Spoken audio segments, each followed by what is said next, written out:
regarding medication and bipolar 1 again. There are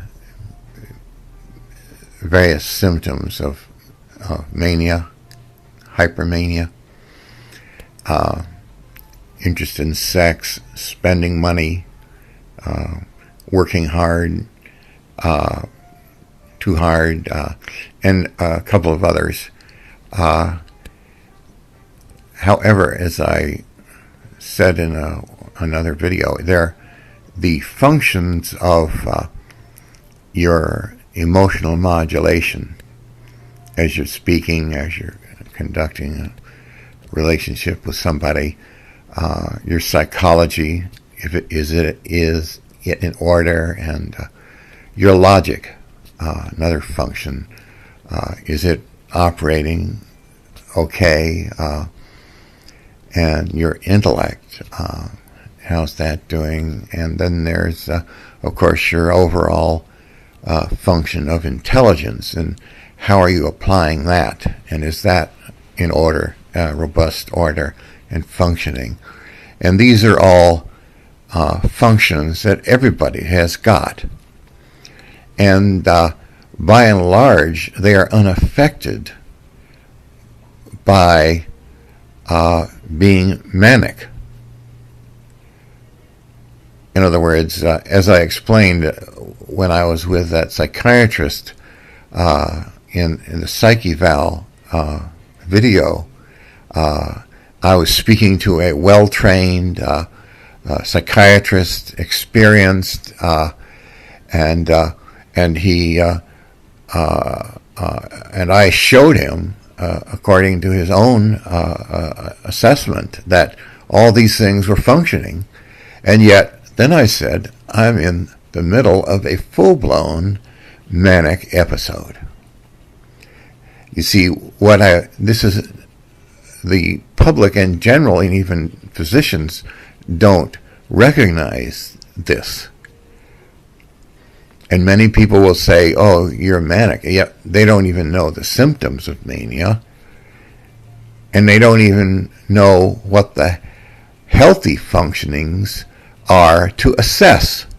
Yet this is so commonplace with something called mental illness, because there's such a state of extreme ignorance in the general population, as well as psychiatrists, because as I've said, talking, which is the main form of therapy, doesn't cure anything. Meds simply stabilize. Cures are a ways off and will probably come through engineered molecules and chemicals, perhaps stem cells going in and modifying specific areas within the brain where there is a malfunctioning that's taking place, but it is not affecting the normal functions that I've just named. This isn't commonly accepted in medicine, nor certainly in the general populace, and it will be some time before the general populace understands the significance and the applications that and adjustments that they need to make in their thinking, because they are doing people who have a specific dysfunction, like having a sprained ankle or a leg that doesn't function so well because the knee is out of joint, deformed or something. It doesn't affect all the normal functions that I've just named. Well, so you do have to ask, as this physician did, so what is wrong? And then I named the various symptoms of mania, such as increased elevated interest in sex, which is a continuum. It doesn't mean that it's necessarily negative or productive at all. It depends on what level Same way with spending money. What are you getting in return? How much are you making on the money that you risked? Everybody takes risks with money. It's the nature of businessmen, or they wouldn't be in business for long. And the same with being productive and et cetera, and reduced sleep. It depends on how reduced it is.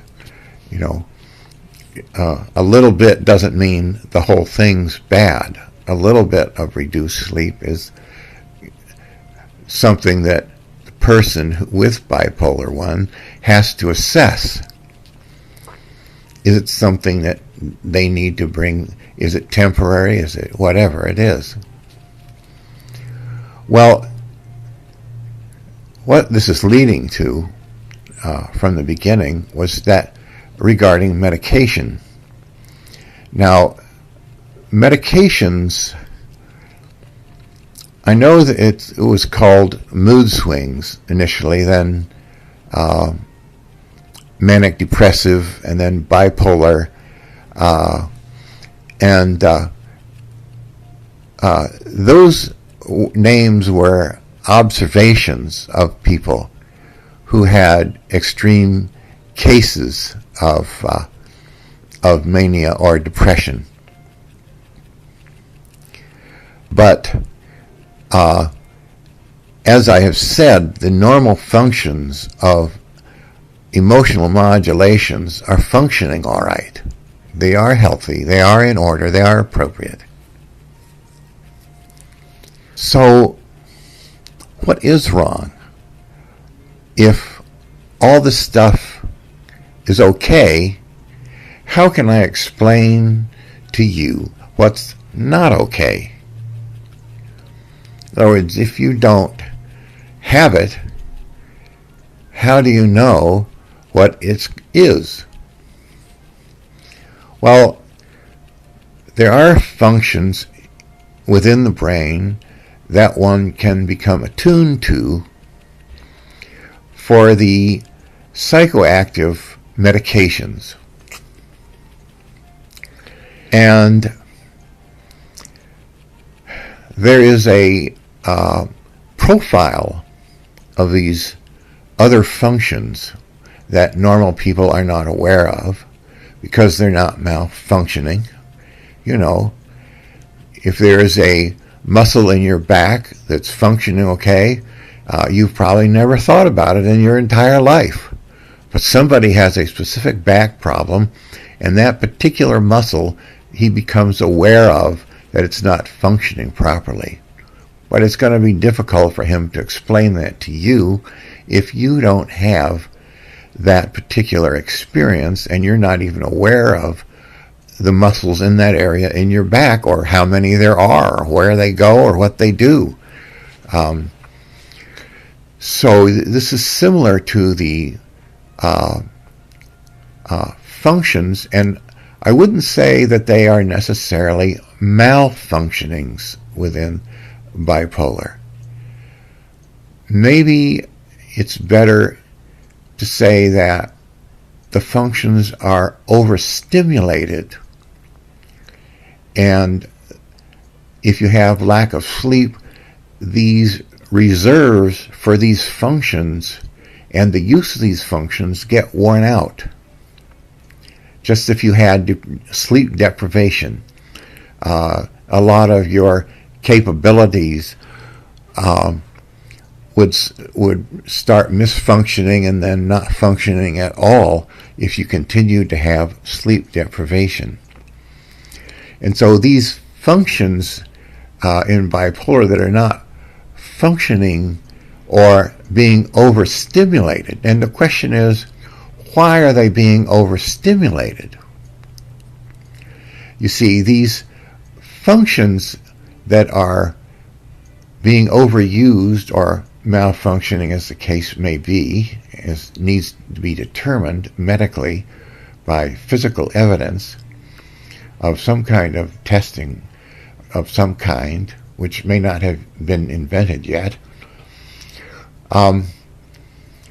Why are these things being overstimulated or malfunctioning? It's because a higher up molecule is being sent to get these other lower functions continually functioning, and it keeps sending the signal to use these things. And these are some things I described as creating scenarios in your mind, or thinking on projects and not being able to stop, not necessarily racing, but one after another. Auto replay, where I've also mentioned that previously. These are various capacities of the human brain of things to do in coping with daily life and dealing with daily life in a successful manner. And they are usual and normal functions. But when they get overstimulated, they create problems. They create hormones and elevation of various reactions that cause loss of sleep, which further exacerbates the situation. But so you have these functions, which are normal functions, again, different from the emotional modulations of those types of functions, but a higher up stimulating molecule is doing it. And why is this other molecule, what function of the brain is overusing that one? So there is some evidence of this being investigated. Well, in terms of a person, myself, with bipolar 1 dealing with this, when I'm given a medication, as in quetiapine, say, it does certain things to the environment that surrounds these lower level functions, and allows the brain to not be overstimulated, so that the mind can rest these functions and function in a more normal fashion. But there are some other functions that are put, like mirtazapine, for me anyway, that creates kind of a not a medical coma, but a psychological or psychiatric coma, so to speak. It's not anything you would notice, but internally I can perceive that these lower level functions and the upper level functions, there's kind of like a ceasefire. It just stops them from working altogether. It comes in, it's not like a tranquilizer like Haldol or Thorazine or that kind of stuff that I was given inappropriately and as a misdiagnosis as a schizophrenic 35 years ago, unfortunately. It almost cost me my life. Thank you very much, doctors. But that's just evidence that you cannot tell these situations from the outside, and it's a very difficult thing to diagnose for a physician who hasn't had this and hasn't gone inside himself and analyzed the various functions of his brain, etc., and the effects of the various medications on those various functions. But this is just to say that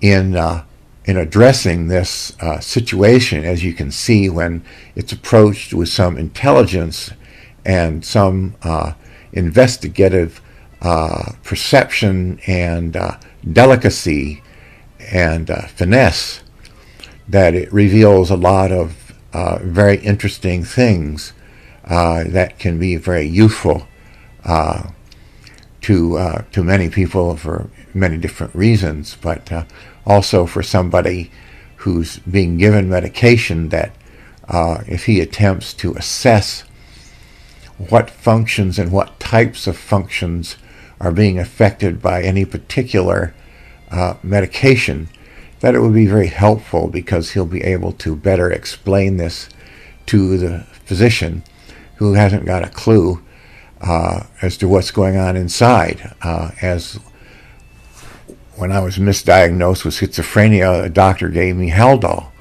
And within 5 days, it was clear as a bell. It was just one of the most terrible things for me to be taking. And when I said how adverse it was affecting me, he simply said, well, or no, that's not true. This is just a clear indication that you need more Haldol. Well, of course, I left him right away. And he discharged me, of course, for lack of compliance. But that's just an example that you must, as a patient, well, I don't know if patient's the right word, but you must, as a person,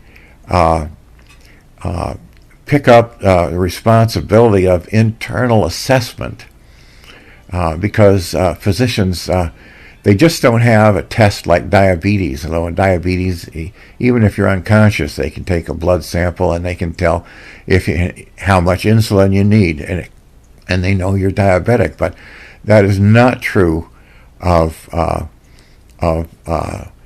class that is unfortunately called mental illness at this point. And in case in point, bipolar 1, there is no test. The doctors kind of have to feel around with your story about what's going on and try to assess what kind of medication to give you. And it's all, but in the end, you have to assess within yourself, with your functioning within your own brain, etc. Is the medication doing what you need it to do? And of course, this is a very difficult thing, because given that one's internal perceptions are not necessarily well developed or practiced, or maybe being thrown off by one's own condition, it can be a very difficult thing to assess accurately and usefully for the physician to accommodate or to understand, and you as your perceptions may be wrong, so right now the state of affairs is it's just a difficult thing to deal with, but developing an internal perception of the various functions. You're not going to be able to name them, because psychiatry can't name them as yet.